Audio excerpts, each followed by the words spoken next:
shindano lipo, lakini kuna categories za kushindania. Sasa People's Choice ni watu, chaguo la watu ambao ilikuwa inapigwaje, posti zimewekwa Instagram, namna ya kupiga kura ni kulike hiyo post, comment, kushare na kurepost. Najua mnaelewa hivyo. Naelewa. Ile swala bwana ilikuwa nikausha damu vibaya. Hapo sasa unakuja unasema ngoja nipumzike kidogo. Hapa sasa hivi naongoza. Baada ya muda ukikaa kidogo, baada ya masaa mawili kapita, unakuta mzee mtu kasha kupita kula 200, kula 300, unaamka unaenda sijui nanili kuna bweni inaitwa Magufuli Hostel, unaingia kule hostel utafuta. Mimi sina bando, poa na hotspot hivyo, yani mambo yanaenda. Ndio nilikuwa na watu wengine huku nyuma nao wananisupport, wananisaidia hivyo, lakini tu ile kitu kilinifundisha kwamba haya maisha inabidi uwe na watu.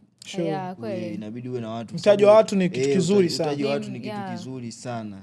Kwa kuna watu ambao mimi niliwapelekea jambo langu, siwezi kuwataja wote hapa. Shout out kwao. Yani walilipokea, wakalipeleka huko mjini, likaenda na watu wakasupport kwa kiwango kikubwa. Hivyo.